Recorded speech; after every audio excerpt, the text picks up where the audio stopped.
काही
सेवक तुला प्रथम तोच कथन केलं होतं. उचललेला पाऊल लवकर आणि स्थिर कर, पण शरीराला स्वतःचा विनाश करावा गेला किंवा चुकीला माझं. पण तेव्हा मी सारा कशासाठी ठरविला तुला ज्ञात नाही. चंद्र आणि सूर्यानं जे कृत्य माझ्यावरती केलं, चंद्र आणि सूर्य म्हणावा राहू तुझी निश्चय की आज माझ्या स्वतःचं अस्तित्व निर्माण करण्यासाठी तेव्हा सूर्य भवानीला मागला तो चंद्र आणि सूर्यासाठी. माझ्या मुखातील शब्द अनाधिक काळासाठी नाही तर मर्यादित वेळेसाठी तुला चंद्र आणि सूर्य मी जाईल. मग तेव्हा योग्य वेळी तुझ्या मुखातील शब्द सत्यातर करण्यासाठी चंद्र आणि सूर्य मर्यादित काळापुरते मी घेणार आहे.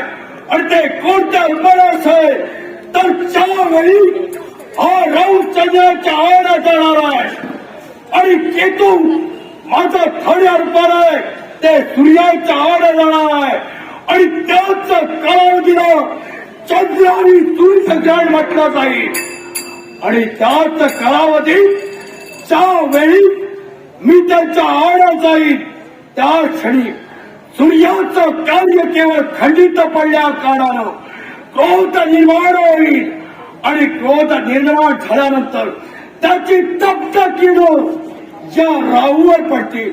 आणि तप्त किरण माझ्यावर पडल्यानंतर माझ्यातील वाईट शक्ती या भरतभूमीच्या दिशेने येईल. त्याला या विश्वाच्या ठाई भेट म्हटले जाते. कन्याची वाईट शक्ती किरणाच्या सहाय्यानं भूमातेवर येईल. या अवस्थेला राहूचे वेद म्हणून ओळखलं जाईल. आणि चंद्र आणि सूर्य यांच्या समोर तुम्ही राहू आणि केतू येणार. या अवस्थेला चंद्रग्रहण आणि सूर्यग्रहण म्हणून ओळखलं जाणार आहे. आणि वाचाई पण याच्याही पुढं या वेदापासून मरत मानवाला त्रास भोगावा लागणार आहे. हा त्रास त्यांचा कमी कसा होणार आहे. तळवंत अस्तित्व मला विश्वास काही मुखात सुद्धा ठेवायचं असल्या कारणानं मी प्रयत्नशील राहिलो. म्हणूनच त्या वेदांचा प्रत्येकाला त्रास भोगावा लागेल. पण प्रत्येकाला मार्ग आहे. चंद्र आणि सूर्यग्रहण 4 दिवशी असेल त्याचा वेळ ठरला जाईल. आणि त्याच वेळा प्रत्येकानं कुणी भोजन करायचं नाही, पाणी ग्रहण करायचं नाही. आणि हे जर त्या वेळेत केला असेल त्याच्या तप्त केल्यामुळं या राहूची वाईट शक्ती वेद रूपाने ती प्रत्येकाला त्रासल्याशिवाय सोडणार नाही. ठीक आहे, पण मला एक सांगा, तुम्ही माझ्या राशीगृहात जो प्रवेश केला याचं मुळाशी कारण काय? एकच राहू चाचा कुंडली चंद्र आणि सूर्य आहेत. त्याच्या राशीचा प्रवेश राहू करतोय.